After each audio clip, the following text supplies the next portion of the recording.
बूढ़ी अम्मा की कहानी। बूढ़ी अम्मा सूखी रोटी और अचार खा रही थी। पता नहीं कब तक ये रूखा सूखा खाना खाना पड़ेगा।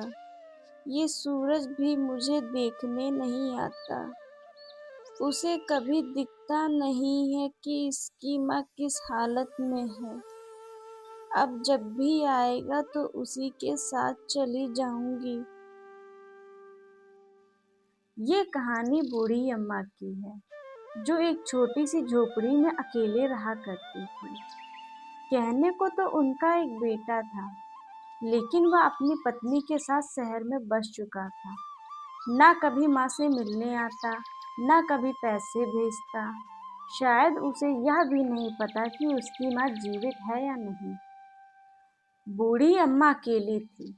हाँ, कभी कभी कुछ जानवर झोपड़ी के सामने लगे आम के पेड़ की छाया में आकर बैठ जाते। अम्मा उन्हें पानी पिला देती। अम्मा के पास कभी कभी कुछ खाने को भी नहीं होता। कभी कहीं से थोड़ी सी मदद मिल जाती तो गुजारा चलता रहता है। क्या फायदा ऐसा बेटा पैदा करने का जो अपनी बूढ़ी माँ को ही भूल गया। पता नहीं शहर में कौन सा काम करता है जो उसे अपनी माँ की याद भी नहीं आती। आज का दिन कैसे कटेगा। ना अनाज है, ना एक भी पैसे हैं। अम्मा बाहर निकलकर जानवरों के लिए पानी भरकर रख देती है। तभी उनकी नज़र आम के पेड़ पर पड़ती है। अरे, इस पेड़ में तो आम लगे हैं।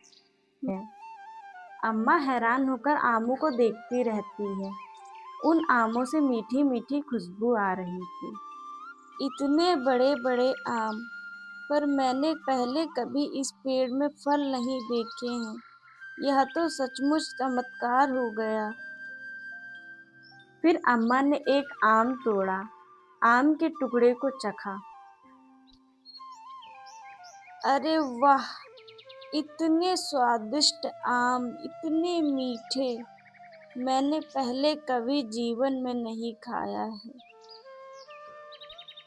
अम्मा ने कई सारे आम तोड़े और वहीं पेड़ के नीचे बैठ गई। तभी गांव का एक व्यापारी का बेटा वहां से गुजर रहा था। उसकी नजर उन मीठे मीठे बड़े बड़े आमों पर पड़ी। अम्मा, क्या मैं ये आम खरीद सकता हूँ? ले जाओ बेटा, मुझे तो बस इन आमों के बदले थोड़ा सा अनाज लाकर दे देना। व्यापारी के बेटे ने सारे आम ले लिए और अपने पिताजी को दिखाया। व्यापारी ने जब आम चखे तो हैरान रह गया।